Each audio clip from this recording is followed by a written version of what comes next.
ان الحمد للہ نحمده ونستعینه ونستغفره ونعوذ باللہ من شرور انفسنا ومن سیئات اعمالنا من يهده الله فلا مضل له ومن يضلل فلا هادي له واشهد ان لا اله الا الله وحده لا شريك له واشهد ان محمدا عبده ورسوله اما بعد فإن خير الحديث كتاب الله وخير الهدي هدي محمد صلى الله عليه وآله وسلم وشر الأمور محدثاتها وكل محدثة بدعة وكل بدعة ضلالة وكل ضلالة في النار.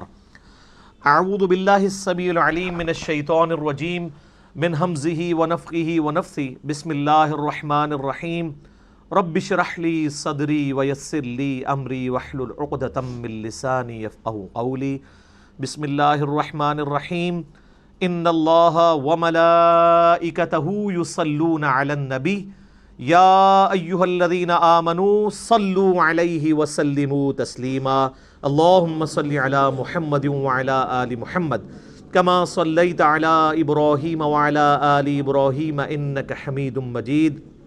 اللهم بارك على محمد وعلى آل محمد كما باركت على إبراهيم وعلى آل إبراهيم إنك حميد مجيد. اللهم ربنا آتنا في الدنيا حسنة وفي الآخرة حسنة وقنا عذاب النار. ربنا آتنا من لدنك رحمة وهيئ لنا من أمرنا رشدا. لا إله إلا أنت سبحانك إني كنت من الظالمين. حسبنا اللہ ونعم الوکیل. یا حی یا قیوم برحمتک استغیث ولا حول ولا قوة الا باللہ العلی العظیم. آمین. الحمدللہ آج 27 اکتوبر 2019 کو سنڈے کے دن قرآن کلاس نمبر 02 میں ہم انشاءاللہ تعالی قرآن حکیم کا جو تعارف کا سلسلہ میں نے شروع کیا تھا اس میں 40 پوائنٹس ڈسکس کرنے تھے. 10 پوائنٹس ہم نے پچھلی دفعہ ڈسکس کر لیے تھے. آج کی 55 منٹ کی کلاس میں ہم انشاءاللہ 11 نمبر پوائنٹ سے آن ورڈ سٹارٹ کریں گے انشاءاللہ. علمی پوائنٹ نمبر 11 وہ ہے میرے بھائیوں، قرآن حکیم کا 2/3 حصہ جو ہے وہ مکی قرآن پر مشتمل ہے اور 1/3 حصہ مدنی قرآن پہ ہے. مکی قرآن جو ہے اس کا مرکزی ٹاپک عقیدہ توحید، عقیدہ آخرت اور عقیدہ رسالت ہے، جبکہ مدنی قرآن جو ہے یہ ایڈریس کرتا ہے امت محمدیہ صلی اللہ علیہ وآلہ وسلم جو ایک امت کی فارم میں سامنے آئی، اس کے لیے گائیڈ لائنز کیا ہیں، شریعت کے احکامات کیا ہیں. شریعت کا جو بلو پرنٹ ہے وہ سورۃ البقرہ ہے اور اس کے جو تکمیلی احکام ہیں وہ سورۃ النساء اور سورۃ المائدہ کے اندر آئے ہیں. اسی طریقے سے پارہ نمبر 28 آلموسٹ پورے کا پورا جو ہے وہ مدنی قرآن ہے اور بڑا امپورٹنٹ ہے. خصوصاً جو نبی صلی اللہ علیہ وآلہ وسلم نے ریولوشن بلند کی تھی اس میں جو جہاد والا عنصر ہے اور پھر منافقین سے جو مسلمانوں کو تکلیفیں اٹھانی پڑیں، ایک جماعتی زندگی میں اس طرح کے ایشوز کو کیسے ریزالو کرنا ہے، وہ قرآن حکیم کا بڑا اہم ترین پورشن ہے جو پارہ نمبر 28 ہے. وہ سارے کا سارا مدنی ہے اور سب سے بڑا جو پورشن ہے وہ شروع کے آلموسٹ 6.5 پارے ہیں. علمی پوائنٹ نمبر 12 وہ ہے میرے بھائیوں، قرآن حکیم کا جو 1/3 مدنی قرآن ہے اس کا بھی 2/3 حصہ پہلے 6.5 پاروں میں کور ہے. یعنی جو مدنی قرآن ہے اس کا 2/3 حصہ وہ شروع میں ہی آ گیا. سورۃ البقرہ، سورہ آل عمران، سورہ نساء اور سورہ المائدہ.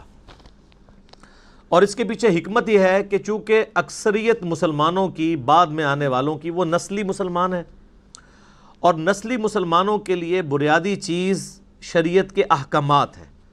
اس لیے اللہ تبارک و تعالیٰ نے جو مدنی قرآن ہے جس میں شرعی احکامات آئے ہیں ایک آئلی زندگی کے لیے، معاشرتی زندگی کے لیے، وہ قرآن حکیم میں مصحف کے اندر شروع میں وہ حصہ ڈسکس ہوا ہے. اور دوسری چیز، مسلمانوں کے سوا اگر کوئی اور امتیں ایڈریس ہو سکتی تھیں کہ جو خدا کی ماننے والی ہیں، گاڈ میں بلیو کرنے والی ہیں، وہ جیوز اور کرسچنز تھے، تو ان کو بھی اسی پورشن کے اندر ایڈریس کیا گیا۔ سورۃ البقرہ پوری کی پوری آلموسٹ اگر آپ دیکھیں اس کا مرکزی ٹاپک جو ہے، خصوصاً جو 5ویں رکوع سے لے کے آنورڈ، وہ بنی اسرائیل سے ریلیٹڈ ہے، جیوز سے۔ اور سورہ آل عمران میں آپ چلے جائیں تو ڈومیننٹ پورشن جو ہے وہ ریلیٹڈ ہے کرسچنز کے ساتھ، اور پھر سورہ نساء میں بھی، سورۃ المائدہ میں بھی، یہ ساری مدنی صورتیں ہیں۔ ڈومیننٹ پورشن جو ہے وہ اہل کتاب سے ریلیٹڈ ہے۔ ویسے تو ہم بھی اہل کتاب ہیں، سنن نسائی الکبریٰ کے اندر صحیح سند کے ساتھ حدیث موجود ہے، نبی صلی اللہ علیہ وآلہ وسلم نے امت محمدیہ صلی اللہ علیہ وآلہ وسلم کو بھی اہل القرآن کہا ہے۔ تو اہل القرآن ہونے کی وجہ سے ہم بھی اہل کتاب تو ہیں۔ ایک تو وہ پرانی کتابیں تھیں، اولڈ ٹیسٹمنٹ اور نیو ٹیسٹمنٹ، اور اب یہ ہمارا ہے فائنل ٹیسٹمنٹ، الفرقان، حق اور باطل میں تمیز کرنے والی کتاب۔ اس لیے آپ دیکھیں کہ سورہ آل عمران کا سٹارٹ اس سے ہوتا ہے کہ اللہ تعالیٰ نے تورات اور انجیل نازل کی تھی اس کتاب سے پہلے، جو ہدایت کا سرچشمہ تھی، اور اب الفرقان نازل کیا ہے، حق اور باطل میں تمیز کرنے والی کتاب۔ اولڈ ٹیسٹمنٹ، نیو ٹیسٹمنٹ میں جو باتیں بھی اس فائنل ٹیسٹمنٹ سے ٹکراتی ہیں وہ ریجیکٹڈ ہیں، اور جو اس کے مطابق ہیں ان کو ہم منوان اسی طریقے سے قبول کرتے ہیں، کیونکہ وہ ٹیمپرڈ کتاب ہے۔ یہ اللہ تعالیٰ کی وہ کتاب ہے جو ٹیمپرڈ نہیں ہے، اور اس کے پیچھے حکمت یہ ہے کہ چونکہ آپ صلی اللہ علیہ وآلہ وسلم کے بعد اب کوئی پیغمبر نہیں آنا، تو اگر یہ کتاب بھی تبدیل ہو جاتی تو جب پیغمبر نے نہیں آنا تو پھر انسانیت کو ہدایت کیسے ملتی؟ اگلی کتابیں اگر ٹیمپر ہوتی تھیں تو پھر اللہ تعالیٰ نیا پیغمبر بھیجتا تھا، وہ پھر مشرکانہ جو عقائد تھے ان کی اصلاح کر دیا کرتا تھا۔ اب چونکہ آپ صلی اللہ علیہ وآلہ وسلم پر ختم نبوت ہو چکی ہے، اب قیامت تک کسی اور پیغمبر نے ایز اے نبی نہیں آنا، ایز اے امتی آنا ہے عیسیٰ ابن مریم نے، لیکن وہ بھی صحیح مسلم میں حدیث ہے کہ وہ تمہارے نبی صلی اللہ علیہ وآلہ وسلم پر نازل شدہ کتاب اور ان کی سنت کے مطابق فیصلہ کریں گے، وہ بھی امتی کی حیثیت سے آئیں گے۔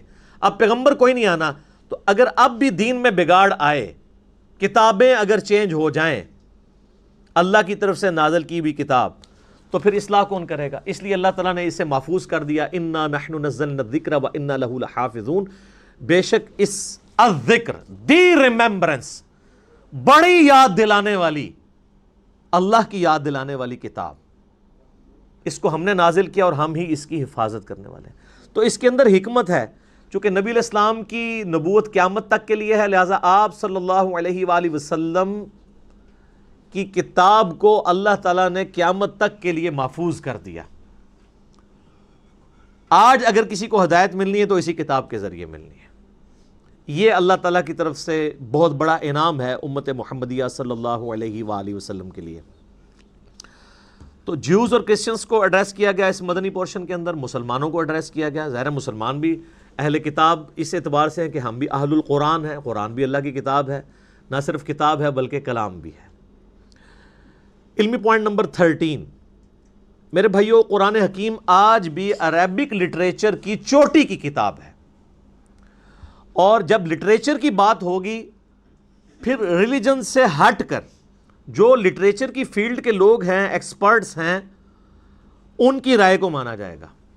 یعنی اگر آج آپ انگلش زبان میں بات کریں گے، انگلش زبان کے کسی لفظ کے اوپر بحث کریں گے، اس کی پروننسیشن کیا ہے، تو آپ آکسفورڈ ڈکشنری کی طرف جائیں گے، اور بعض اوقات ڈکشنری میں بھی وہ چیزیں اس طریقے سے موجود نہیں ہوتی ہیں جو نسل در نسل ایز اے لنگوسٹک چل رہی ہوتی ہیں۔ آج ایک نان مسلم گورا وہ اتھارٹی ضرور مانا جائے گا انگلش زبان میں، اور ایک مسلمان کو صرف مسلمان ہونے کی وجہ سے انگلش میں اتھارٹی نہیں مانا جائے گا جب تک وہ انگلش لٹریچر کو جانتا نہیں ہوگا۔ بالکل اس طریقے پر اس وقت بھی آپ کو پتہ ہے آلموسٹ 1.5 کروڑ 150 لاکھ کوپٹک کرسچنز ہیں جو نسلاً کرسچنز ہیں، اور وہ عربک لینگویج ان کی مادری زبان ہے۔ ان میں بھی چوٹی کے بک کے طور پر، اللہ کی کتاب کے طور پر نہیں، لیکن عربک لنگوسٹک کی چوٹی کی بک کے طور پہ قرآن حکیم کو مانا جاتا ہے، پڑھایا جاتا ہے۔ جوز بھی مانتے ہیں کہ یہ ان کے چلے یہ عقیدہ ہے کہ یہ نبی علیہ السلام کی یعنی لکھی ہوئی کتاب ہے، اللہ کی کتاب نہیں مانتے، لیکن وہ یہ مانتے ہیں کہ یہ عربک لنگوسٹک کا شاہکار ہے یہ کتاب۔ اور میں یہاں پہ آپ کو ایک اور بات بھی بتا دوں، علمی پوائنٹ نمبر 14 ہے وہ، کہ قرآن حکیم کسی بھی اعتبار سے کسی ڈکشنری کا محتاج نہیں ہے، کیونکہ کسی بھی زبان کی جو ڈکشنری ہوتی ہے وہ زبان کے بعد وجود میں آتی ہے، زبان پہلے وجود میں آتی ہے۔ آج تک آپ، اب ہماری مادری زبان پنجابی ہے یا اردو ہے، ہم نے اس کو ٹینسز کے ذریعے، ڈکشنری کے ذریعے نہیں سیکھا، بلکہ اپنے ماں باپ کے ذریعے سیکھا ہے۔ اور اگر آپ نے واقعی شستہ اردو سیکھی ہوئی ہے، جیسے لکھنؤ کے یا بریلی کے لوگ، یو پی کے لوگ جو شستہ اردو بولتے ہیں، تو ان کو کسی اردو کی ڈکشنری کی ضرورت نہیں ہے اپنی زبان کو ویریفائی کروانے کے لیے، کیونکہ وہ ڈکشنری سے سپیریئر ہیں۔ ڈکشنری تو دوسری زبان کے لوگوں کو اپنی زبان سمجھانے کے لیے بنائی جاتی ہے۔ یعنی اگر انگلش لنگوسٹک کے لوگوں نے اس کے ٹینس ڈیوائز کیے تو اس لیے نہیں کہ گوروں کو ان ٹینسز کی ضرورت تھی، اس لیے کہ جو انگریزی سیکھنا چاہے نا وہ اس طریقے سے سیکھے۔ اسی طریقے سے اردو کے جو ہم ٹینسز پڑھتے رہے ہیں تھوڑا بہت انفارمیشن کے طور پہ، وہ اس لیے نہیں کہ ہمیں اردو سکھائی جائے، وہ اس لیے کہ اگر کوئی نان اردو سیکھنا چاہے تو اس کے لیے آسانی ہو۔ اسی طریقے سے جن لوگوں نے عربی سیکھنی ہے ان کے لیے عربی ڈکشنری ہے، جو لوگ عربی جاننے والے لوگ ہیں ان کو ڈکشنری کی ضرورت نہیں ہے۔ اسی لیے کئی ایک چیزیں آپ ڈکشنری میں ایسے دیکھیں گے کہ جو کسی رول میں بیٹھتی نہیں ہے عربک زبان میں، وہ مستعمل ہوتی ہیں، ڈکشنری کے پوائنٹ آف ویو سے وہ غلط ہوتی ہیں۔ یہ میں اس لیے آپ کو بتا رہا ہوں کہ کتنے نان مسلمز ہیں جنہوں نے قرآن حکیم کی عربی لنگوسٹک کے اوپر بھی اعتراض کیے ہیں، باقاعدہ اس کے اوپر مناظرے رکھے ہوئے ہیں۔ جو کاپٹک کرسچنز ہیں یا جیوز ہیں جو بائی برتھ عربک لینگویج جاننے والے لوگ ہیں، انہوں نے عربک زبان کی ڈکشنری کے مطابق قرآن حکیم میں کچھ غلطیاں ہائی لائٹ کی ہیں کہ یہاں پر یہ لفظ نہیں یہ والا لفظ آنا چاہیے تھا۔ مثال کے طور پر قرآن حکیم میں آپ کو کئی جگہ ملے گا کہ اللہ تعالیٰ انبیاء کرام علیہ السلام کو پلورل کے سیغے سے مخاطب کرتا ہے، جمع کے سیغے سے، لیکن بعد میں جو بات ہو رہی ہوتی ہے وہ سنگولر کے سیغے میں۔ یعنی قوم عاد نے رسولوں کا انکار کیا، وہ کہتے ہیں جی قوم عاد نے تو ایک رسول کا انکار کیا تھا، یہ جمع کا سیغہ کیوں آیا ہے؟ تو اب قرآن حکیم صرف لٹریچر کی کتاب نہیں ہے، یہ ایک دعوت بھی ہے، تذکیر بھی ہے، نصیحت بھی ہے۔ تو پھر ہم ان کو بتاتے ہیں کہ چونکہ قرآن کی ڈاکٹرائن یہ ہے کہ جس نے ایک رسول کا انکار کیا اس نے سارے رسولوں کا انکار کیا۔ لا نفرق بین احد من رسلی، ہم رسولوں میں ایمان لانے میں فرق نہیں کرتے۔ آج اگر کوئی شخص سارے انبیاء کو مانے، عیسیٰ ابن مریم کا انکار کر دے علیہم السلام، چاہے وہ نبی علیہ السلام کے لیے اپنی جان بھی دینے کے لیے تیار ہو جائے، ہم اسے کافر کہیں گے، کیونکہ ایک پیغمبر کا انکار بھی سارے نبیوں کا انکار ہے۔ تو جب کہا جاتا ہے کہ قوم عاد نے رسولوں کا انکار کیا، قوم سمود نے رسولوں کا انکار کیا، وہ کہتے ہیں جی جمع کے سیغے سے بات کیوں ہو رہی ہے، انہوں نے تو وقت کے ایک پیغمبر کا انکار کیا تھا۔ تو ہم کہتے ہیں کہ انہوں نے ایک وقت کے پیغمبر کا انکار کر کے گویا سارے پیغمبروں کا انکار کر دیا، پوری اس ڈاکٹرائن کا انکار کر دیا۔ تو اس طرح کی وہ پھر عربی لنگوسٹک کے اعتبار سے وہ غلطیاں نکالنے کی کوشش کرتے ہیں۔ تو یاد رکھیے گا کہ قرآن حکیم کی عربک کو کبھی بھی آپ نے عربی ڈکشنری سے نہیں سمجھنا، بلکہ عربک جو مستعمل ہے عرب کے بادیہ نشین لوگوں کی، اس کے مطابق سمجھنا، جو میں نے پچھلی دفعہ بتایا تھا کہ قرآن حکیم جو آراب تھے، پینڈو لوگ، گاؤں کے رہنے والے لوگ، بادیہ نشین ریگستانوں میں رہنے والے لوگ، ان کے ڈائلیکٹ میں قرآن حکیم نازل ہوا ہے، اور آج وہ اسی طرح کی عربی بولتے ہیں۔ ویسے تو قرآن حکیم کی برکت سے آلموسٹ عربک جو ہے وہ فریز ہو چکی ہوئی ہے۔ مصر کے اندر تھوڑا بہت فرق ہے عربک لینگویج کا، لیکن وہ چند ایک الفاظ میں پچھلی دفعہ ڈسکس کر چکا ہوں، اس لیے میں اس کو لے کے نہیں چلوں گا آگے۔ اور میں آپ کو بتاؤں کہ کئی مسلمان بھی ہیں جنہوں نے صرف قرآن حکیم کو سپیریئر ثابت کرنے کے لیے عربی ڈکشنری کے باقاعدہ خود قرآن حکیم میں ڈکشنری کے پوائنٹ آف ویو سے جو غلطیاں بنتی ہیں نا، وہ نکال کے کتابیں لکھی ہوئی ہیں کہ ڈکشنری تو یہ کہتی ہے قرآن میں یہ لفظ اس طرح آیا ہے۔ اور وہ اس لیے نہیں کہ وہ قرآن کی غلطی نکال رہے تھے، بلکہ وہ بتانا چاہ رہے تھے کہ قرآن حکیم سپیریئر ہے ڈکشنری پہ، ڈکشنری تو بعد میں بنی ہے۔ تو وہی پھر وہ اٹھاتے ہیں کچھ لوگ اور وہ کہتے ہیں نہیں قرآن میں یہ فالٹ یہ فالٹ یہ فالٹ، باقاعدہ اس کے اوپر مناظرے بھی ہوئے ہیں، مسلمانوں نے پھر اس کو کلیریفائی بھی کیا ہے، کتابیں بھی لکھی گئی ہیں اس ٹاپک کے اوپر۔ علمی پوائنٹ نمبر 15، قرآن حکیم میرے بھائیوں ہمارے محبوب صلی اللہ علیہ وآلہ وسلم نے اپنی مبارک زندگی میں خود لکھوایا تھا۔ اس کی ایک ایک آیت، اس کی صورتوں کی ترتیب، اور کس جگہ پہ کون سی آیت مکمل ہوتی ہے، کون سی صورت پہلے ہے کون سی بعد میں ہے، سورۃ الفاتحہ سے لے کر سورۃ الناس تک ایک ایک ٹائنیز ڈیٹیل یہ ہمارے محبوب صلی اللہ علیہ وآلہ وسلم نے خود لکھوائی ہے ریٹن فارم میں۔ قرآن بھی کہتا ہے نا الذی علم بالقلم، قرآن حکیم کی جو پہلی 5 آیات سورۃ العلق کی نازل ہوئی ان میں اللہ تعالیٰ نے پین کے بارے میں کہا ہے کہ پین کے ذریعے، قلم کے ذریعے اللہ نے علم کو سکھایا ہے، نسل در نسل علم ٹرانسفر ہوا ہے پین کے ذریعے۔ اب اسی کی ماڈرن فارم آپ کے سافٹ ویئرز ہیں، پی ڈی ایفس ہیں، جو کچھ بھی ہیں، الٹیمیٹلی پین ہی ہے نا، چاہے وہ ان پیج میں آپ ٹائپ کر لیں یا مائکروسافٹ آفس میں ٹائپ کر لیں، وہ پین ہی ہے ماڈرن فارم میں، سافٹ فارم میں۔ تو نبی علیہ السلام وہی لکھواتے تھے، پھر وہی لکھوانے کے بعد پھر آپ کراس چیک کرتے تھے۔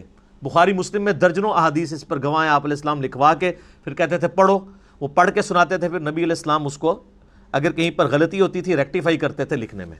اور پھر سورۃ القیامہ میں اللہ تعالیٰ نے باقاعدہ اس چیز کو ایڈریس کیا ہے کہ نبی صلی اللہ علیہ وآلہ وسلم کو اللہ تعالیٰ نے حکم دیا کہ جب قرآن نازل ہو آپ اپنی زبان کو تیزی سے حرکت نہ دیا کریں کہ اسے کریم کر لیں، ہمارے ذمے ہے آپ کو اس قرآن کو یاد کروانا اور اس کا بیان بھی۔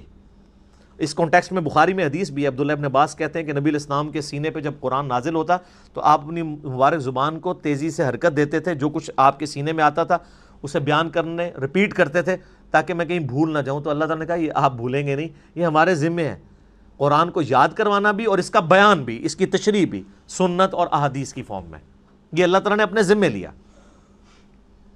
آپ علیہ السلام لکھواتے تھے، پھر کاؤنٹر ویریفائی کرتے تھے، سنتے تھے، حتیٰ کہ بخاری میں آتا ہے کہ نبی علیہ السلام سے ہر سال حضرت جبرائیل علیہ السلام دورہ قرآن کیا کرتے تھے۔ جتنا قرآن نازل ہوا ہوتا تھا نا، آپ علیہ السلام حضرت جبرائیل کو سنایا کرتے تھے اسی ترتیب سے، کون سی آیت کس جگہ پہ رکھی ہوئی ہے، کس صورت میں۔ یہ اکٹھی تو نہیں نازل ہوئیں، بعض مکی صورتیں ایسی ہیں ان میں مدنی آیات ہیں، وہ اللہ تعالیٰ نے وحی کے ذریعے بتایا کہ جو مصحف لوح محفوظ میں اس کی ترتیب یہ ہے، آپ نے اس طریقے سے امت کو لکھوانا ہے۔ تو آپ علیہ السلام لکھواتے تھے، بلکہ جبرائیل علیہ السلام سے پھر دورہ قرآن ہوتا تھا، اس دورہ قرآن میں جبرائیل علیہ السلام آپ علیہ السلام سے قرآن سنتے تھے۔ اور بخاری میں حدیث ہے کہ سیدہ فاطمہ نے آپ علیہ السلام کی وفات سے کچھ عرصہ پہلے آپ علیہ السلام سیدہ فاطمہ کو ملنے گئے یا آپ کو ملنے کے لیے آئیں، تو آپ صلی اللہ علیہ وآلہ وسلم نے ان کے کان میں ایک بات کہی تو وہ رو پڑیں، اور ایک اور بات کی تو وہ ہنس پڑیں۔ پہلے آپ نے یہ بات کی کہ ہر سال جبرائیل علیہ السلام میرے پاس ایک دفعہ آتے تھے دورہ قرآن کے لیے، اس دفعہ 2 دفعہ آئے ہیں، مجھے لگتا ہے کہ میں آئندہ برس زندہ نہیں رہوں گا۔ تو اس پہ سیدہ فاطمہ رو پڑی۔ پھر آپ علیہ السلام نے ان کے کان میں کہا کہ کیا تم اس بات پہ خوش نہیں ہو کہ اللہ تعالیٰ نے تمہیں جنتی عورتوں کی سردار بنایا ہے، اور میرے مرنے کے بعد سب سے پہلے میرے اہل بیت میں سے تم مجھے آ کے ملو گی۔ 6 مہینے بعد ان کی ڈیتھ ہو گئی۔ تو اس پہ سیدہ فاطمہ خوش ہوئیں۔ یہ حدیث بخاری مسلم دونوں میں ہے۔ اما عائشہ کہتی ہیں حضور کی زندگی میں نے کوشش ہی نہیں کی میں سیدہ فاطمہ سے یہ پوچھوں کہ حضور علیہ السلام نے آپ کے کان میں کیا باتیں کی تھیں جس پہ آپ روئیں اور ہنسی۔ پھر حضور کی وفات کے بعد میں نے سیدہ فاطمہ سے کہا کہ فاطمہ، جو میرا حق ہے تم پر، میں تمہاری ماں لگتی ہوں، اس حق کے سبب میں تم سے سوال کرتی ہوں کہ نبی علیہ السلام نے تمہارے کان میں کیا بات کی تھی۔ پھر انہوں نے دونوں باتیں ریپیٹ کی۔ تو 2 دفعہ دورہ قرآن کیا۔ لہٰذا یہ جو ایک دجال عورت پیدا ہوئی تسلیمہ نسرین بنگلہ دیش میں، جس نے کہا کہ یہ قرآن حکیم کی ترتیب جو ہے یہ توقیفی نہیں ہے بلکہ یہ خود سے لوگوں نے، صحابہ کرام نے اپنے اعتبار سے اس کو کیا مینج، نہیں، نبی علیہ السلام نے اس کی ترتیب اسی طریقے سے لکھوائی ہے جو اللہ تعالیٰ نے وحی کے ذریعے آپ کو بتائی تھی۔ اور آپ علیہ السلام امی تھے۔ اچھا، امی کے لفظ کے اوپر بھی لوگوں میں نا ایک بڑا عجیب سا، بعض اسے گستاخی سمجھتے ہیں اور بعض دوسری ایکسٹریم پہ چلے جاتے ہیں۔ امی ہونا آپ علیہ السلام کا کوئی عیب نہیں ہے۔ امی آپ اس اعتبار سے بھی تھے کہ سورہ شورا میں، قرآن حکیم میں اللہ تعالیٰ نے سورہ شورا کے اندر مکہ کو ام القریٰ کہا ہے، بستیوں کی ماں، کیونکہ سینٹرل آپ کی بعثت خاصہ عرب کے لوگوں کے لیے تھی، اس وجہ سے بھی آپ امی ہیں۔ اور اس اعتبار سے بھی امی ہیں کہ آپ علیہ السلام نے کسی کی شاگردگی نہیں کی، آپ لکھنا پڑھنا نہیں جانتے تھے، اور یہ آپ کا عیب نہیں تھا، آپ کی خوبی تھی۔ ڈاکٹر اقبال کا شاعر ہونا ان کی خوبی ہے، لیکن نبی علیہ السلام کا شاعر ہونا ان کی خوبی نہیں ہے۔ قرآن میں اللہ تعالیٰ نے فرمایا سورہ یاسین میں، وَمَا عَلَّمْنَاهُ الشِّعْرَ وَمَا يَنبَغِي لَهُ، ہم نے ان نبی کو صلی اللہ علیہ وآلہ وسلم شعر کہنا نہیں سکھایا، اور نہ ان کے شان ہے، کیونکہ اگر آپ شعر کہنا سیکھے ہوئے ہوتے تو لوگ کہتے کہ یار اتنے عرصے سے پریکٹس کر ہی رہا تھا تو ایک ریفائنڈ کتاب اس نے لکھی دینی تھی کہ اس میں ملکوتی غنا، ایک ڈیوائن میوزک تو چلتا ہے، اگرچہ وہ برابر نہیں، آزاد نظم کا سٹائل ہے، لیکن بہرحال وہ ایک چیز تو ہے۔ الرحمن علم القرآن خلق الانسان علمہ البیان۔ تو نبی علیہ السلام نے پوری زندگی نہ کسی فلاسفر کی شاگردگی کی نہ کسی شاعر کی، اسی لیے تو لوگ پھر حیران ہوئے کہ یار یہ اللہ تعالیٰ کا کلام ہے۔ تو آپ امی تھے، اور یہ آپ کا عیب نہیں تھا، آپ کی خوبی تھی، اور اس کا ذکر اللہ تعالیٰ نے سورۃ العنکبوت میں کیٹاگوریکل اس حوالے سے مینشن کیا ہے کہ آپ علیہ السلام کی یہ خوبی کیسے بن گئی۔ سورۃ العنکبوت میں اللہ تعالیٰ نے آیت نمبر ہے یہ 48، اعوذ باللہ من الشیطان الرجیم، وما کنت تتلو من قبلہ من کتاب، اور اے نبی صلی اللہ علیہ وآلہ وسلم اس کتاب کے نزول سے پہلے آپ کسی کتاب میں سے کوئی چیز پڑھ نہیں سکتے تھے، یعنی آپ کی کمپیٹنسی نہیں کہ آپ پڑھ سکیں۔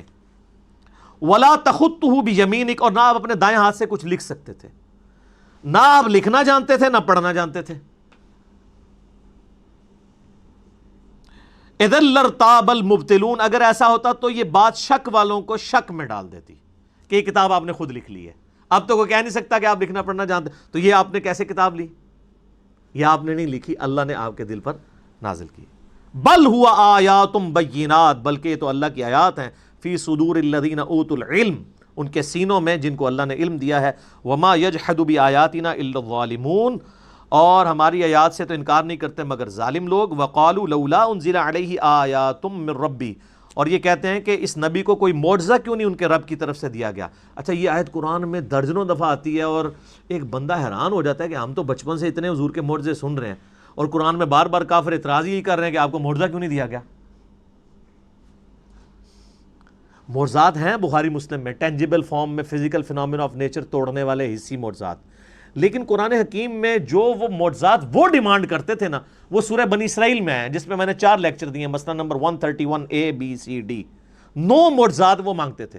وہ کہتے تھے ہمارے سامنے آسمان پہ چڑھ کے بتاؤ، اور صرف چڑھنے کو نہیں مانیں گے، اوپر سے ہمارے سامنے یوں کتاب لے کے نازل ہو، آپ یوں اشارہ کرو تو آپ کے لیے نہریں رواں ہو جائیں، باغات میں پھل اگنے شروع ہو جائیں۔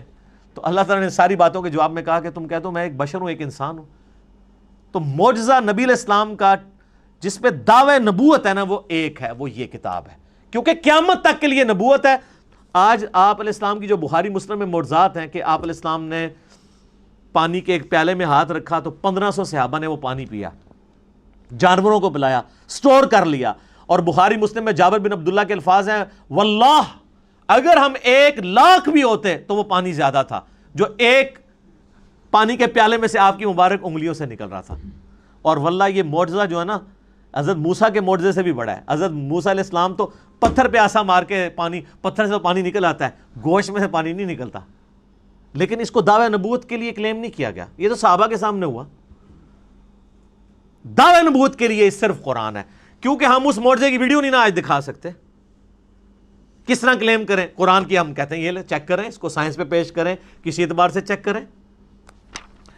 تو ادھر ہی اللہ تعالیٰ نے اس ٹروتھ کو ریویل کیا۔ یہ کہتے ہیں یہ کافر کہ نبی علیہ السلام پہ معجزہ کیوں نہیں نازل کیا گیا؟ قل انما الآیات عند اللہ، اے نبی فرما دیجئے کہ معجزے تو اللہ کے پاس ہیں۔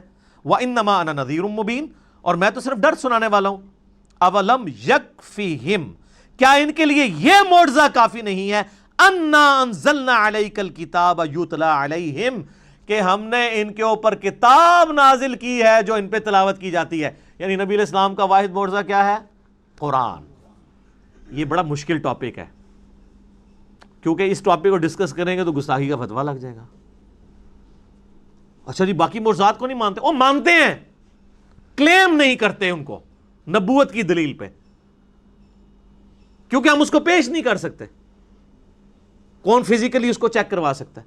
آج جوس پیش کر سکتے ہیں حضرت موسیٰ علیہ السلام کا عصا نکال کے بھی لے آئے، وہ تابوت سکینہ میں کہتے ہیں پڑا ہوا ہے، لے آؤ، لاؤ اسے اجدا بنا کے بتاؤ؟ نہیں۔ عیسائی حضرت عیسیٰ علیہ السلام کے مردہ زندہ کرنے کو ویڈیو دکھا سکتے ہیں؟ تو ہم جس کی بنیاد پہ نبی علیہ السلام کے لیے پروفٹ ہونا کلیم کر رہے ہیں، ہم کہتے ہیں یہ لیں، دیکھیں فزیکل فارم میں آپ کے سامنے یہ معجزہ ہے۔ تو یہ قرآن حکیم کی آیات اس پر ثبوت ہیں کہ یہ کتاب ہے جو معجزہ ہے۔ ان فی ذلک لرحمہ، اس میں ہے، بے شک اس میں ہے رحمت و ذکر لقوم یؤمنون، اور اس میں نصیحت ان کے لیے جو بات ماننا چاہیں گے. جو بات نہیں ماننا چاہتے ان کے لیے کوئی نصیحت نہیں ہے. جو بات ماننا چاہے گا اس کے لیے کتاب اللہ میں نصیحت ہے. تو یہ بڑا کریٹیکل ٹاپک ہے. اور اس میں آپ کو ضمناً بتا دوں, بخاری مسلم میں ڈیٹیلڈ احادیث ہیں. نبی علیہ السلام پہ جو پہلی وحی نازل ہوئی تھی غار حرا میں, وہ سٹارٹ یہ حدیث اس سے ہوتی ہے, مشکات میں آپ کو 30 جلد میں مل جائے گی, کہ جب نبی علیہ السلام کی مبارک زندگی کا 40واں سال آیا تو آپ صلی اللہ علیہ وآلہ وسلم کا اچانک دل دنیا سے اچاٹ ہو گیا. آپ بڑی ایک ڈائنامک لائف گزار رہے تھے, کامیاب مکے کے تاجر تھے, مکے کی امیر ترین عورت کے ساتھ آپ کی شادی ہوئی تھی, اور آپ ہر مکے کے رہنے والے ہر شخص کی آنکھوں کا تارا تھے, صادق اور امین تھے. اچانک ایک بندہ جو اتنا ایکسٹروورٹ ہو, گھر سے وہ کھانا پیک کر کے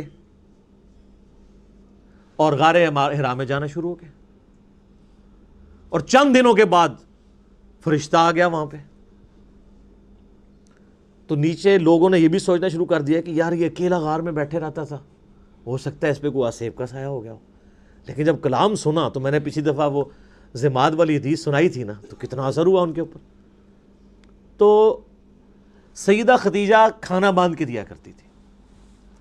آپ کے بزرگ تو 2 سال تک کچھ کھاتے نہیں ہیں, لیکن نبی صلی اللہ علیہ وآلہ وسلم اپنا کھانا گھر سے لے کے جایا کرتے تھے. یہ ہے سچائی جو بخاری مسلم میں, وہ ہیں کہانیاں. تو وہاں پہ سیدہ عائشہ کے الفاظ ہیں بخاری مسلم دونوں میں, کہ آپ پہ جب پہلی وحی نازل ہوئی تو فرشتہ انسانی شکل میں آیا اور اس نے آپ علیہ السلام کو کہا اقرا, پڑھ. تو نبی علیہ السلام نے کہا ما انا بقاری, میں تو پڑھا لکھا نہیں ہوں, امی تھے آپ. دوسری بار کہا, تیسری بار کہا, پھر اس نے آپ علیہ السلام کو سینے سے لگایا اور بھینچا, اور پھر کہا اقرا بسم ربک الذی خلق خلق الانسان من علق, اقرا, اور آگے وہ یعنی 5 آیات پوری. تو پھر نبی علیہ السلام نے اس کو ریپیٹ کیا. اس حدیث میں یعنی ان لوگوں کے موقف کو تائید حاصل ہوتی ہے جن کا یہ موقف ہے کہ نبی علیہ السلام کے سامنے کوئی لکھی ہوئی تختی پہ یہ آیات لائی گئی تھی. کیونکہ اگر اقرا سے مراد یہ ہوتا کہ میرے پیچھے پیچھے ریپیٹ کرو, وہ تو بچہ بھی ریپیٹ کر لیتا ہے. اس کے لیے اس کو یہ نہیں کہنا پڑتا, اس کی زبان ہے کہ میں پڑھا ہوا نہیں ہوں. یعنی کوئی چیز ریٹن فارم میں آپ کے سامنے لا کے رکھی گئی اور آپ کو کہا گیا. اور یہ بھیجنے کی برکت یہ ہوئی کہ آپ علیہ السلام نے وہ لکھا ہوا بھی پڑھ لیا. لہٰذا یہ جو سورۃ العنکبوت کی آیت ہے نا, کہ اس قرآن کے نزول سے پہلے آپ کتاب سے کچھ پڑھ نہیں سکتے تھے, تو اس کا مطلب ہے اس کتاب کے نزول کے بعد اللہ نے آپ کو یہ معجزہ بھی دے دیا کہ آپ پڑھ لیتے تھے. یہ ڈائریکٹ استعداد آپ کے اندر پیدا ہو گئی. پھر آپ نے وہ آیات پڑھی, پھر آپ واپس آئے کانپتے ہوئی حالت میں, سیدہ خدیجہ کو کہا مجھے کمبل اڑا دو, انہوں نے تسلی دی. بخاری مسلم کے الفاظ ہیں کہ آپ یتیموں کے پر سرے جو ہے وہ شفقت, دست شفقت رکھتے ہیں, آپ محتاجوں کا جو ہے وہ حاجت پوری کرتے ہیں, آپ مہمان نوازی کرتے ہیں, آپ جو تنگ دست لوگ ہیں ان کی مدد کرتے ہیں. اللہ تعالیٰ آپ کو کبھی بھی بے یار و مددگار نہیں چھوڑے گا. پھر وہ ورقہ ابن نوفل جو ان کے کزن تھے, جو ایک کرسچن تھے, ان کے پاس لے گئیں. انہوں نے جب یہ باتیں سنی تو انہوں نے کہا یہ وہی ہے جو موسیٰ علیہ السلام کے پاس آئی تھی, عنقریب آپ کی قوم آپ کو اس شہر سے نکال دے گی. تو نبی علیہ السلام نے کہا مجھے یہ نکال دیں گے, یہ تو مجھ سے بڑی محبت کرتے ہیں. انہوں نے کہا آپ سے پہلے جس نے بھی توحید کی بات کی ہے اس کے ساتھ اس کی قوم نے یہی کچھ کیا. اگر میں اس وقت تک زندہ رہا تو میں آپ کی مدد کروں گا. لیکن وہ پہلے ہی فوت ہو گئے. ورقہ ابن نوفل رضی اللہ تعالیٰ عنہ, نبی علیہ السلام کی انہوں نے یعنی جو نبی ہونا ہے اس چیز کو پہچان لیا, حالانکہ وہ نبی نہ تھے, صرف کلام سن کے. تو اس سے پتہ چلتا ہے کہ آپ علیہ السلام بعد میں یعنی پڑھنے کی استعداد آپ میں آ گئی تھی, اور لکھنے کی بھی بالکل ایسا نہیں تھا کہ آپ بالکل کچھ نہیں لکھ سکتے تھے. ان لوگوں کے موقف کو تائید ہوتی ہے کہ وہ یہ کہتے ہیں کہ نبی علیہ السلام اس کتاب کے نزول سے پہلے, الفاظ ہے اس کتاب کے نازل ہونے سے پہلے, نہ آپ دائیں ہاتھ سے لکھ سکتے تھے نہ پڑھ سکتے تھے, کیونکہ بعد میں لکھنا ثابت بھی ہے. میرا یوٹیوب پہ ایک کلپ ہے نبی علیہ السلام کی ہینڈ رائٹنگ, لیکن آپ کو مہارت نہیں تھی لکھنے میں, کیونکہ جس بندے نے کبھی لکھا نہ ہو تو کبھی کبھار وہ لکھے تو مہارت نہیں ہوتی. اور وہ حدیث ہے بخاری میں جو صلح حدیبیہ کا معاہدہ لکھا جا رہا تھا, محمد رسول اللہ کو کٹوایا تھا سہیل ابن عمر نے, بعد میں خیر مسلمان ہو گئے, کہ ہم تو آپ کو اللہ کا رسول نہیں مانتے تو آپ محمد بن عبداللہ لکھیں. سر عمر سیریز دیکھ لیں, اس میں یہ ساری چیزیں فلمائی ہوئی ہیں. تو پھر نبی علیہ السلام نے مولا علی سے کہا، تو انہوں نے کہا یا رسول اللہ میں آپ کا نام نہیں مٹاؤں گا. حالانکہ حکم ادب پہ فوقیت رکھتا ہے، لیکن نبی علیہ السلام نے بھی اس چیز کو سمجھا کہ محبت کی وجہ سے ہی کہہ رہا ہے. پھر آپ نے فرمایا اچھا مجھے بتاؤ میں خود کاٹتا ہوں. تو بخاری کے الفاظ ہیں، آپ نے محمد رسول اللہ پر لکیر پھیر کے اپنے مبارک ہاتھوں سے محمد ابن عبداللہ لکھا. اور وہ راوی حدیث کہتا ہے کہ نبی علیہ السلام لکھ رہے تھے لیکن آپ لکھنے پہ مہارت نہیں رکھتے تھے، یعنی آپ کی ہینڈ رائٹنگ اتنی واضح نہیں تھی. بہرحال آپ نے جو بھی تھا وہ لکھ لیا، یعنی چاند ایک الفاظ لکھنے سے ثابت ہو گیا آپ علیہ السلام تھوڑا بہت لکھ بھی لیتے تھے. پڑھنے کی استعداد آپ میں آ گئی تھی، اور ویسے بھی وہی کو آپ کاؤنٹر ویریفائی کرتے تھے سننے کے بعد. کئی کاتبین وہی اس میں یعنی شامل تھے جو جن کی ڈیوٹیز اس حوالے سے نبی صلی اللہ علیہ وآلہ وسلم نے لگائی ہوئی تھی. تو یہ امی کو میں نے کلیئر کر دیا کہ امی کا مطلب کیا ہے. یعنی یہ نعوذ باللہ اس کا مطلب کوئی جاہل ہونا نہیں ہے، یعنی آپ علیہ السلام کا یہ معجزہ تھا. اللہ تعالیٰ نے آپ کو اس طریقے سے رکھا. جس طرح حضرت عیسیٰ علیہ السلام کا معجزہ تھا کہ وہ یعنی شیرخارگی کی عمر میں بول پڑے تھے، نبی علیہ السلام کا معجزہ یہ تھا کہ 40 سال کی عمر تک پہنچتے ہوئے، یعنی لیونر کیلنڈر کے مطابق اور سولر کیلنڈر کے مطابق 39 ایئرز، لکھنا پڑھنا آپ نہیں جانتے تھے. اسی جب یہ کتاب آئی تو کسی نے یہ شک نہیں کیا جو سورۃ العنکبوت میں آیا، تاکہ لوگ شک میں نہ پڑ جائیں کتاب آپ نے لکھی ہے. تو یہ اللہ کا ڈیوائن پلان تھا، اس میں فٹ ان یہی پھر سکیم بیٹھتی تھی جو اللہ تعالیٰ نے رکھی. یہ اس کی حکمت ہے. علمی پوائنٹ نمبر 16 میرے بھائیوں، قرآن حکیم کی یہ جو موجودہ کتابی شکل ہے، اس کتابی شکل میں پہنچتے ہوئے آلموسٹ 25 سال اس کو لگے ہیں. اس 25 سالوں میں نبی علیہ السلام پہ جو قرآن نازل ہوا ہے وہ والے 23 سال شامل نہیں ہیں، اس کے بعد 25 سال لگے ہیں اس شکل میں آتے ہوئے. اس کی حکمت میں آپ کو اگلے پوائنٹس میں بتاتا ہوں. علمی پوائنٹ نمبر 17 وہ ہے میرے بھائیوں کہ عرب کے لوگوں کو اپنی میموری کے اوپر نا بڑا ناز تھا. وہ چیزیں زبانی یاد رکھتے تھے، کریم کرتے تھے، ان کو اتنی شاعرانہ کلام زبانی یاد ہوتے تھے. ان کے لیے کوئی پرابلم نہیں تھا چیزوں کو زبانی یاد رکھنا، اور اس پہ وہ فخر محسوس کرتے تھے. اب اس سینیریو کے اندر جب یہ کتاب نازل ہوئی تو صحیح بخاری میں آتا ہے کہ ابن مسعود کہتے ہیں میں نے 80 صورتیں نبی علیہ السلام سے خود سن کے یاد کی ہیں. آپ نماز میں پڑھتے تھے، آپ ذرا کریمنگ کا لیول دیکھیں کہ نماز میں وہ تہجد کی نماز میں سن رہے ہیں اور یاد بھی کر رہے ہیں. اتنے ان کے مضبوط حافظے تھے. ابھی بھی دیکھ لیں آپ، چھوٹے بچوں کو لگا لیں، کتنے بچے ہیں 8-9 سال کی عمر میں پورا قرآن حفظ کر جاتے ہیں. ابھی بھی کوئی مشکل نہیں ہے، لیکن وہ اب تھوڑا سا چونکہ ہمارا موڈ چینج ہو گیا ہے، ہماری پرائورٹیز چینج ہو چکی ہیں، اس لیے وہ والا معاملہ پیچھے چلا گیا. ہم زیادہ تر لکھی ہوئی چیزوں کے اوپر اعتماد کرتے ہیں، زبانی یاد رکھنے کے اوپر توجہ نہیں کرتے، اس لیے یہ ذرا مسئلہ آہستہ آہستہ پیچھے چلا گیا. اب چونکہ ان کو اپنی کریمنگ کے اوپر ناز تھا، یاد کرنے کے اوپر ناز تھا، اس لیے وہ قرآن پاک کے حافظ سینکڑوں کی تعداد میں صحابہ کرام میں موجود تھے. لیکن صحیح بخاری میں آتا ہے جب جنگ یمامہ ہوئی مسیلمہ کذاب کے خلاف، اس جنگ میں کئی حفاظ شہید ہوئے. تو پھر حضرت عمر نے آ کے مشورہ دیا کہ ہم یہ جو سکیٹرڈ فارم میں کہیں ہڈیوں پہ، کہیں چمڑے کی کھال کے اوپر، کہیں لکڑی کے اوپر لکھی ہوئی نبی علیہ السلام کی لکھوائی ہوئی وہی موجود ہے، اس کو ایک جگہ جمع کر کے کتابی شکل 2 گتوں کے درمیان لے آئیں. تو حضرت ابوبکر چونکہ سنت کی پیروی کرنے والے تھے، پہلا جواب ان کا وہی تھا کہ میں وہ کام کیوں کروں جو نبی علیہ السلام نے خود نہیں کیا.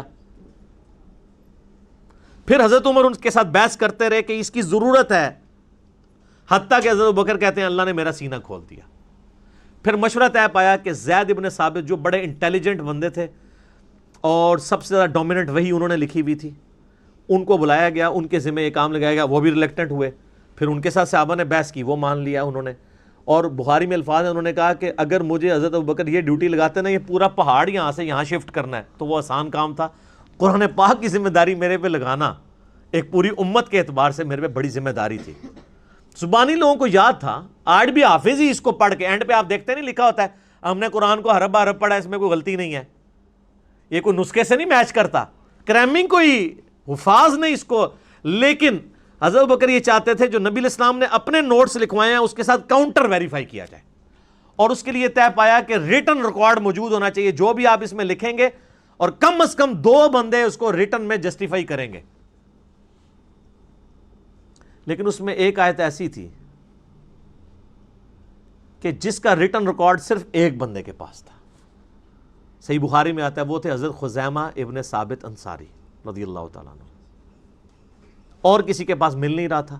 صحابہ کو یہ اجداج سے پتا تھا، کیونکہ الفاظ ہیں کہ گم پائی، تو گم وہی بندے کو پتا ہوتا ہے جس کو یاد ہو کہ میں نے سنی ہوئی ہے اور اب لکھی بھی نہیں مل رہی۔ جب یاد بھی نہ ہوتا، اس کے بعد صحابہ کو اجداج میں تھی کہ یہ آیت ہے، ریٹن فارم میں حضرت خزیمہ کے پاس ملی، دوسرا کوئی گواہ نہیں تھا۔ پھر صحابہ کو یاد آیا کہ ان کی تو گواہی حضور نے 2 کے برابر کی ہوئی ہے، اور وہ معجزہ آپ کی وفات کے بعد ظاہر ہوا۔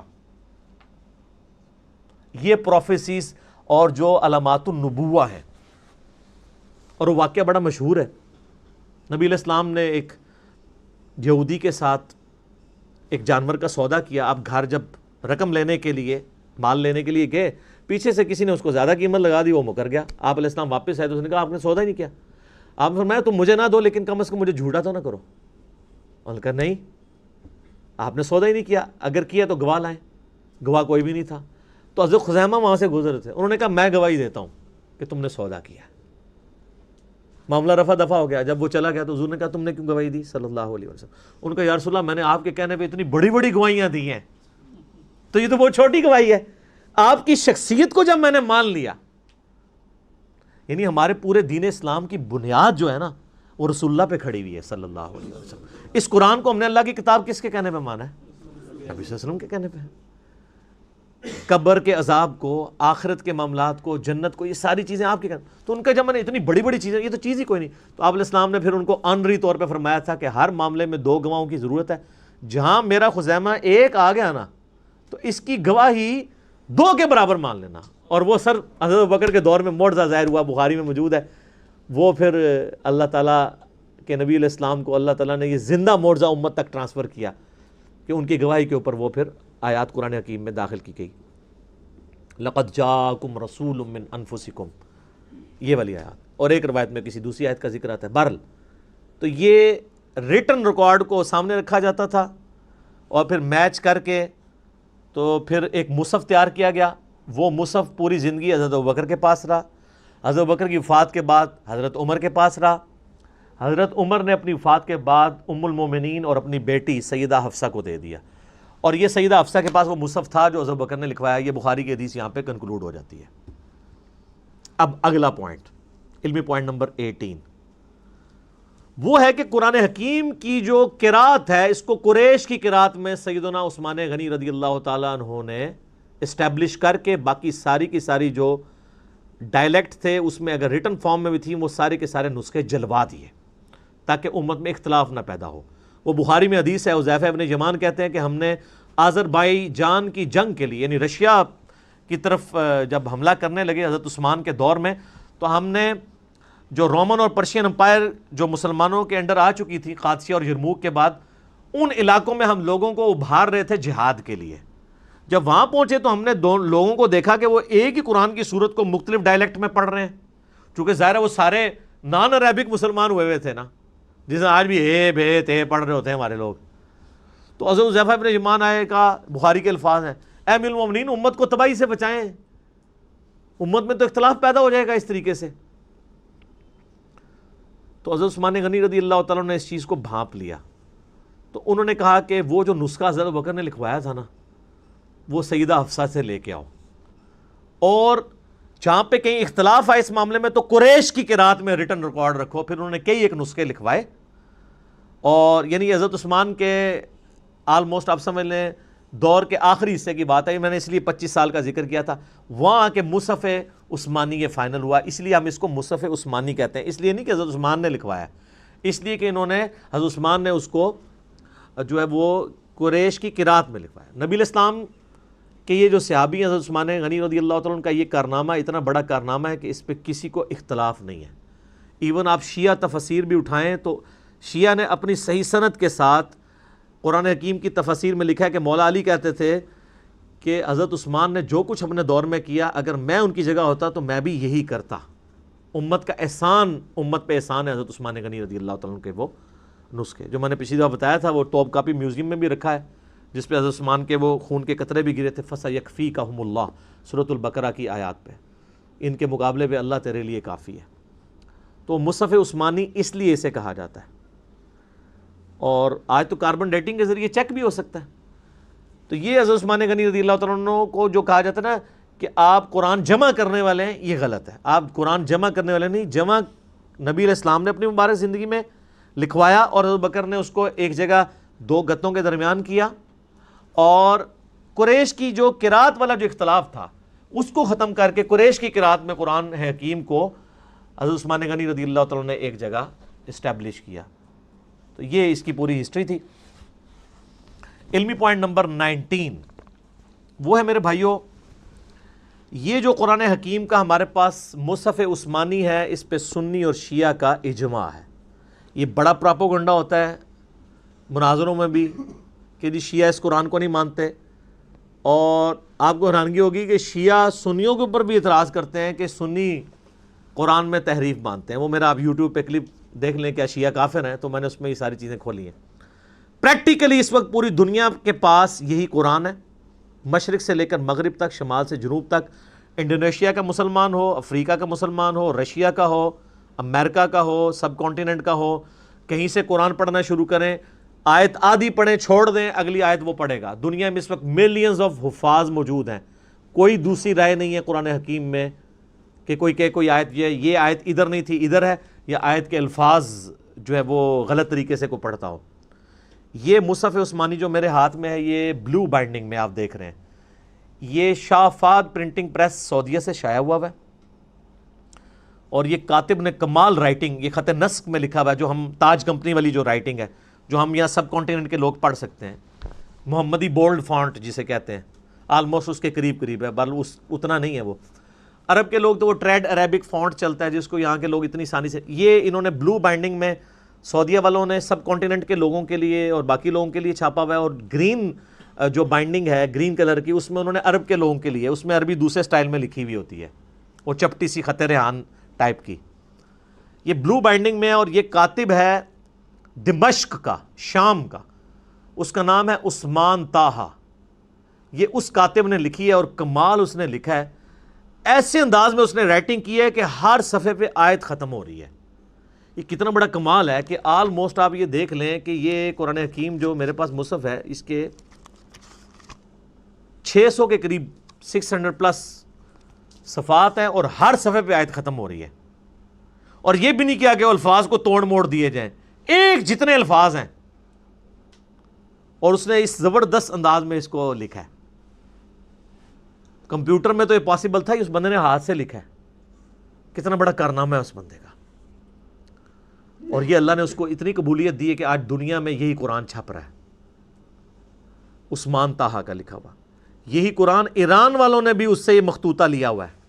ایران میں بھی یہی قرآن چھپتا ہے جو سعودیہ سے. آپ ایران ہو گیا، بس یہ ہے کہ اس کی بائنڈنگ ریڈ ہے، اس کی بلو ہے. ایران والوں نے اس کا ذرا کلر ڈیفرنٹ کر لیا ہے، قرآن ایک ہی ہے. اچھا، آپ کو پڑھایا گیا جو شیعہ 40 پارے مانتے ہیں، قرآن ہو رہا ہے. آج تک آپ نے خود جا کے کبھی شیعہ کی کسی امام بارگاہ میں جا کے قرآن اٹھا کے چیک کیا؟ پراپوگنڈا چلتا ہے. سر جب آپ اس طرح کے جھوٹے پراپیگنڈے کرتے ہیں نا، پھر اس کا نقصان یہ ہوتا ہے کہ جو مخالف ہے نا، وہ اپنے اس عقیدے میں اور کانفیڈنٹ ہو جاتا ہے کہ یہ تو ہے ہی اتنے جاہل ہیں، جو اتنے جھوٹے ہمارے اوپر الزامات لگا رہے ہیں، تو ان کی باقی باتیں بھی غلطی ہوں گی. ایک اور آپ نے بڑا جھوٹ سنا ہوگا، جی وہ شیعہ میں حافظ قرآن کوئی نہیں ہوتا. اسماعیلیوں کے بارے میں بھی بہت مشہور ہے. سر اسماعیلیوں میں ایسے ایسے خاندان ہیں کہ ہر بچے ہی حافظ ہے.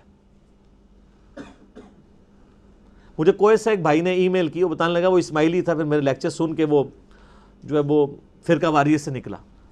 تو مجھے بتانے لگا کہ ہمارے خاندان میں کوئی بندہ ایسا نہیں جو حافظ نہ ہو، لیکن بس حافظ ہی ہے، بلکہ حافظ ہے پنجابی والا، ترجمہ نہیں آتا، عقیدے قرآن کے مطابق نہیں.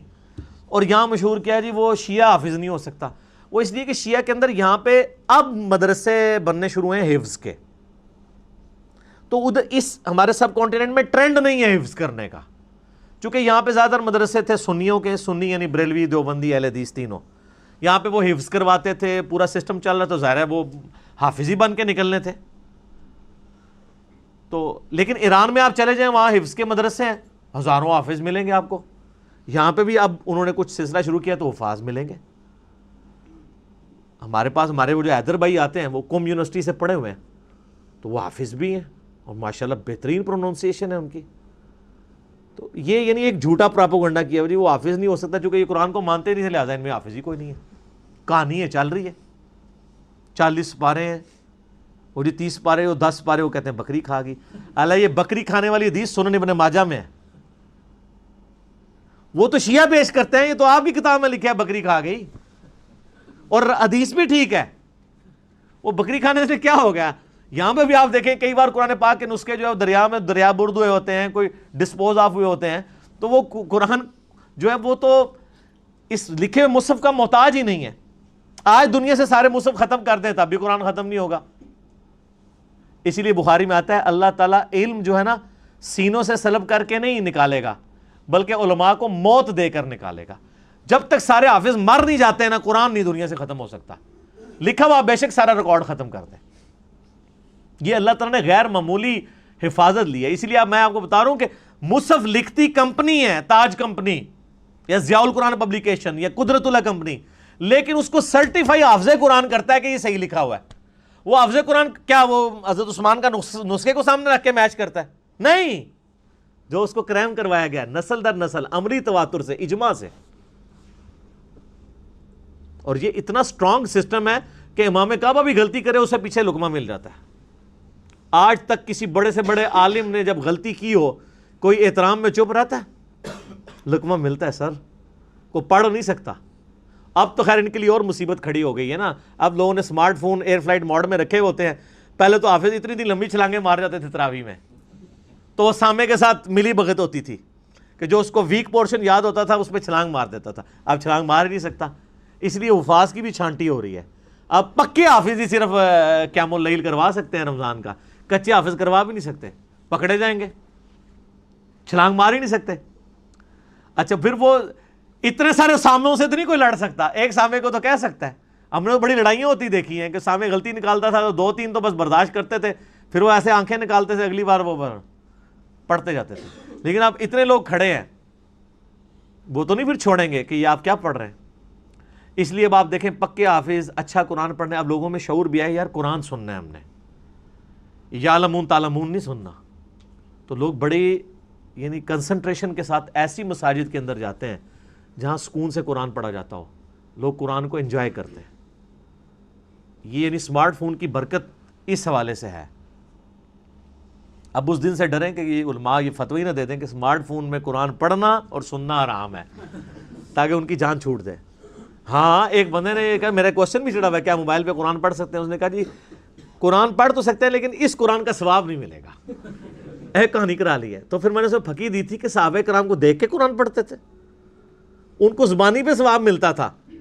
تو ہم اگر مصحف سے نہیں دیکھ کے پڑھ رہے ہیں, موبائل سے دیکھ کے پڑھ رہے ہیں, تو ہم تو ڈبل کام کر رہے ہیں, پڑھ بھی رہے ہیں اور دیکھ بھی رہے ہیں, تو ہمیں اتنا بھی ثواب نہیں ملے گا. وہ تو خالی زبانی پڑھتے تھے سوائے ان لوگوں کے جن کے پاس مصحف تھا اور وہ حافظ نہیں تھے. تو یہ حفاظ والا بھی پورا پراپوگنڈا کیا ہوا جی کہ جی وہ حافظ جناب ہو ہی نہیں سکتا کوئی. علمی پوائنٹ نمبر 20, اور وہ ہے میرے بھائیوں قرآن حکیم کی 7 قرات اسٹیبلش ہیں. اگرچہ ہم ایک ہی قرات کو لے کے چل رہے ہیں جو امام حفص جو عبداللہ ابن مسعود کے یعنی آگے سے شاگردوں میں سے ہیں, وہ قرات دنیا میں اسٹیبلش ہے, اسی میں امام کعبہ قرات کرتا ہے, بڑے بڑے قرات کے مقابلے اسی میں ہوتے ہیں. لیکن جو باقی جو 6 قرات تھیں وہ اللہ تعالیٰ نے بخاری مسلم میں حدیث ہے, نبی علیہ السلام نے فرمایا, میرا 7 قرات کے اوپر کلپ بھی ہے کہ اللہ تعالیٰ نے امت کو آسانی دی. لیکن وہ قرات جو ہے وہ اس طریقے سے صرف جو 7 عشرہ جن قرآن نے کورس کیا ہوا ہے ان کو آتی ہے. بعض جگہ پہ وہ پڑھی بھی جاتی ہے, یعنی یہ جو سوڈان کے اندر یا فلسطین میں کچھ لوگ ہیں جو عام قرات کے اندر بھی اس کو پڑھتے ہیں. مثلا یہ اب جو مالک یوم الدین ہے نا, ایک قرات میں یہ مالک یوم الدین بھی ہے, ٹھیک ہے. وَالضُّحَىٰ وَاللَّيْلِ اِذَا سَجَا, تو ایک قرات میں ہے یہ وَالضُّحَىٰ وَاللَّيْلِ اِذَا سَجَے. یہ ڈائلیکٹ بدل گیا. جو میں نے بتایا تھا نا, ہم یہاں پہ کہتے ہیں ادھر آ, اور پنڈی کے لوگ کیا کہتے ہیں ادھر آ. یہ وہی ہے وَالضُّحَىٰ وَالضُّحَىٰ. تو یہ مختلف قرات چل رہی ہیں, اور اب سعودی عرب نے 7 قرات والے قرآن بھی چھاپ دیے ہیں. ہر قرات کا قرآن لادہ سے یعنی پڑھنے کے. ویسے تو عرب کے لوگوں کو تو یہ جو اعراب ہے یا اس کو حرکات کہنا اپروپریٹ ورڈ ہے، اعراب تو نہیں کہنا چاہیے. اعراب تو وہ حالت ہوتی ہے جس میں وہ حرکات زبر زیر پیش کی وجہ سے چلا جاتا ہے. یہ ایک لفظ آراب ہے. آراب کہتے ہیں پینڈو لوگ، بادیہ نشین. قالت الاعراب آمنا. اعراب ایک لفظ ہے اعراب زیر کے ساتھ، جو ہم اپنی لنگوسٹک میں اسے زبر زیر پیش کہتے ہیں. ویسے اپروپریٹ ورڈ اس کے لیے حرکات ہے. ان حرکتوں کی وجہ سے، حرکات کی وجہ سے جو اعرابی حالت بنتی ہے نا، وہ یعنی عربی لنگوسٹک کے پوائنٹ آف ویو سے، جیسے کہ ویسے لفظ ہے حالت رفع میں ہوتا ہے لفظ محمدن، لیکن دروشی میں کیا ہے؟ محمدن. کیوں؟ علی آ گیا، اللہم صلی علی محمدن. لیکن اذان میں محمدن ہے، کیوں؟ انا آ گیا، انا کی وجہ سے پیش زبر میں بدل گیا. اشہد ان محمد در رسول اللہ. کلمے میں ہم پڑھتے ہیں محمد الرسول اللہ، اور اذان میں پڑھتے ہیں محمد در رسول اللہ، اور دروشی میں محمدن. زبر زیر پیش کا فرق دیکھا آپ نے؟ تو یہ مختلف حالتیں آ جاتی ہیں. تو یہ حرکات کی عرب کے لوگوں کو ضرورت نہیں ہوتی ہے. عرب کے لوگوں کو آپ سمپل زبر ڈال کے دینا اور وہاں پر کھڑی زبر آتی ہو جو ڈبل کھینچی جاتی ہے، ایک الف کے برابر 2 حرکت، وہ اس کو ڈبل ہی کھینچیں گے، ان کی زبان پہ چڑھے گا ہی نہیں. تھوڑی بہت جن لوگوں کو عربی کے ساتھ شغف ہے نا، وہ بھی اگر الفاظ پڑھیں گے نا تو ان کو فوراً غلطی پتہ چل جائے گی، یار یہ اس طرح نہیں ہے، یہ لفظ اس طرح ہو ہی نہیں سکتا. الفاظ کی یعنی کھینچنے کے اعتبار سے حروف مدہ جو ہیں یا حرکات ہیں یا حروف لین ہیں، وہ ان کو پتہ چل جاتا ہے. مجھے خود کئی بار پتہ چل جاتا ہے، وہ زبان پہ چڑھتا ہی نہیں ہے لفظ. پھر مجھے تو چونکہ عربی میں نے کورس بھی پورا کروایا ہوا ہے، اللہ کے فضل سے 5.5 لاکھ سے زیادہ لوگ دیکھ چکے ہیں. 2 سال میں جو قاری کورس کراتے ہیں نا قرات کا، میں نے اس کو 90 منٹ کے اندر سارا پورے کا پورا ہی کور کر دیا اللہ کے فضل سے.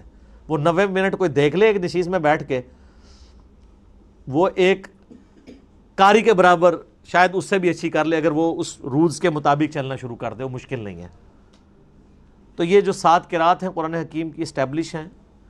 اور ابن مسعود کے بارے میں آتا ہے بخاری مسلم میں کہ وہ معوذتین آخری 2 سورتوں کو قرآن کا حصہ نہیں مانتے تھے. لیکن یہ چیز جو ہے نا، وہ بعض لوگ تو کہتے ہیں یہ روایتیں جعلی ہیں، لیکن میں نے یہ روایتیں ٹھیک ہیں. اصل میں عبداللہ ابن مسعود ان کو دعاؤں کے طور پہ مانتے تھے، اور بعد میں انہوں نے رجوع کیا، کیونکہ امام حفص کی جو قرات ہم تک چل رہی ہے، جو اس وقت امام عاصم حفص کی، وہ ابن مسعود کی قرات ہے. تو اس میں تو معوذتین موجود ہیں. پوری دنیا کے مسلمان اسے لکھتے ہیں اور پڑھتے ہیں، ایز اے قرآن اسے یاد کرتے ہیں. اس لیے ہم کہتے ہیں صحابہ کا اجماع حجت ہے. انڈیویجول کسی صحابی کی رائے غلط ہو سکتی ہے، اجماع پہ اللہ کا ہاتھ ہے. جو مسند الحاکم میں 399 نمبر حدیث ہے کتاب العلم چیپٹر میں، کہ اللہ تعالیٰ میری امت کو کبھی گمراہی پہ جمع نہیں ہونے دے گا، جماعت پہ اللہ کا ہاتھ ہے. جماعت پہ پوری امت جو بات مان رہی ہوگی نا، وہ بات ایسی ہوگی اجماع امت، اس پہ اللہ کا ہاتھ ہے. انڈیویجولی کسی بندے کی رائے غلط بھی ہو سکتی ہے، امت کا اجماع جو ہے نا وہ حفاظت کرتا ہے. ٹھیک ہو گیا؟ تو یہ 7 قرات والا ایک بڑا کریٹیکل ایشو ہے. میں نے اسی لیے اس کے اوپر حدیثیں بھی بخاری مسلم کی پیش کر کے نا ایک 7 قرات کا مسئلہ آپ یوٹیوب پہ لکھیں، 7 قرات کا اختلاف، ایک ویڈیو ریکارڈ کروا دی ہے. کیونکہ بعض لوگ غیر مسلم بھی اعتراض کرتے ہیں 7 قرات کی. ایسے وہ کہتے ہیں آپ کا کلیم ہے کہ قرآن کا ورژن کوئی نہیں ہے، قرآن ایک ہی ہے پوری دنیا میں، پھر 7 قرات کہاں سے آ گئیں؟ اور پھر سعودیہ والوں نے 7 قرات چھاپ بھی دی ہیں اب ریٹن فارم میں. اب وہ لا کے دکھاتے ہیں، وہ کہتے ہیں جی دیکھیں جی آپ کے قرآن میں تو یہ لفظ ایسے لکھا ہے، اس میں تو یوں لکھا ہوا ہے. اور اس میں صرف زبر زیر کا بھی فرق ہوتا نا، تب بھی کام چل جاتا. مالک یوم الدین اور مالک یوم الدین یہ تو چل جائے گا کہ چلیں لکھنے میں دونوں ایک طرح ہی ہیں. ملک لکھے نا، ایک لفظ ہے ملک فرشتے کو کہتے ہیں، ایک لفظ ہے ملک بادشاہ کو کہتے ہیں، ملوکیت والا. تو یہ ہمارے یہاں پہ جو یعنی پنجاب میں لوگ ہیں نا، یہ ملک جو کہلواتے ہیں، چودھری ملک، وہ زیر والے ملک ہیں. یہ ملک نہیں ہے، فرشتے نہیں ہیں، انسان ہی ہے. یہ ملک وہ والا ہے، خلافت و ملوکیت والا، وہ والا ملک. تو یہ یعنی زبر، ایک صرف زبر اور زیر سے کتنا فرق پڑ جاتا ہے. تو اس میں تو کام چل جائے گا. مالک یوم الدین کو عربی میں لکھا جاتا ہے تو ملک لکھا جاتا ہے. مالک ہی پڑھنا ہو جو ہماری قرات میں ہے تو کھڑی زبر لگا دیتے ہیں. اگر دوسری قرات میں پڑھنا ہو تو اس کی دوسرے والی زبر لگا دیتے ہیں، مالکی، کھڑی زبر ہوگی مالکی. اب یہ لفظ تو اپنی جگہ موجود ہے، صرف اس کی حرکات کی تبدیلی کی وجہ سے اس میں فرق پڑ گیا، یہ تو آپ کو ہضم ہو جائے گا. لیکن جو صحیح بخاری میں ہے کہ ابن مسعود جو ہیں واللیل اذا یغشا والنہار اذا تجلی وما خلق الذکر والانثی، یہ ہمارے مصحف میں ہے. وہ ماں کے بغیر پڑھتے تھے وخلق الذکر والانثی، اس میں تو ماں ہی پورا غائب ہے. تو وہ پھر کافر لے آتے ہیں، وہ کہتے ہیں دیکھیں جی آپ کے اس میں لفظ میں ماں موجود ہے، اس میں ماں موجود نہیں ہے. لیکن معنوں میں فرق نہیں پڑتا. اس طرح کئی اور الفاظ ہیں. ایک قرات جو ہمارے پاس ہے لقد جاءکم رسول من انفسکم، تمہارے پاس رسول آئے تمہاری جانوں میں سے، تمہاری سپیشیز سے. ایک قرات میں لفظ ہے انفاسکم، اس کا مطلب ہو جائے گا تم میں نفیس ترین. بیک وقت دونوں معنی درست ہیں، وہ تو کام چل جاتا ہے. مسئلہ یہاں پہ آ کے ہوتا ہے. اسی لیے اہل تشیع میں کئی لوگ ہیں جن کا یہ موقف ہے کہ یہ 7 قرات فراڈ ہے. اگر ہم 7 قرات کو ماننا شروع کر دیں گے تو قرآن ڈاؤٹ فل ہو جائے گا. لیکن پرانے اہل تشیع میں اور اہل سنت سب کے سب 7 قراتوں کو مانتے ہیں، سوائے جو چند ماڈرن اسکالر ہیں. لیکن اس سے انکار ممکن نہیں ہے، 7 قرات ہیں. اس کی وجہ سے کوئی عقائد میں نظریات میں فرق نہیں پڑتا، نہ اس کو تماشا بنانا چاہیے. اور اگر کوئی ان 6 قرات کا انکار بھی کرتے ہم اس کی کوئی تکفیر نہیں کریں گے. امت صرف اسی ایک قرات کی پابند ہے جو مشرق سے لے کر مغرب تک، شمال سے لے کر جنوب تک پوری دنیا کے مسلمانوں کے ہاتھ میں، اور وہ یہ جو قرآن چھپ رہا ہے، جو میں نے بتایا بلو بائنڈنگ میں. عثمان طٰہٰ دمشق کا رائٹر ہے، اس کے ہاتھ کی یہ لکھی ہوئی سعودیہ سے چھپتی ہے، اور یہی رائٹنگ اسی کا مخطوطہ ایران والوں نے ریڈ کلر کی بائنڈنگ میں چھاپتے ہیں. آپ چلے جائیں تو آپ کو مل جائے گا. ابھی صرف 20 پوائنٹ کور ہوئے ہیں، 10 پچھلی دفعہ، 10 اس دفعہ. ابھی قرآن حکیم کے کئی ایک اور امپورٹنٹ چیزیں ہیں جو اگلے 20 ٹاپکس میں امید ہے اگلی 2 لیکچرز کے اندر انشاءاللہ تعالیٰ کور ہو جائیں گے. اللہ تعالیٰ سے دعا ہے جو حق بات میں نے کہی اللہ تعالیٰ ہمارے دلوں میں راسخ فرمائے. اگر میرے منہ سے جذبات میں کوئی بات نکل گئی تو اللہ تعالیٰ ہمارے دلوں سے ہی محو کر دے اور ہمیں معاف بھی کر دے. ہمیں کتاب و سنت کی تعلیمات پر عمل کر کے دوسرے بھائیوں تک پہنچانے کی توفیق عطا فرمائے. اللہم صلی علی محمد وعلی آل محمد کما صلیت علی ابراہیم وعلی آل ابراہیم انک حمید مجید. اللہم بارک علی محمد وعلی آل محمد کما بارکت علی ابراہیم وعلی آل ابراہیم انک حمید مجید. سبحانک اللہم وبحمدک اشہد ان لا الہ الا انت استغفرک واتوب الیک وما علینا الا البلاغ المبین. جزاکم اللہ خیرا.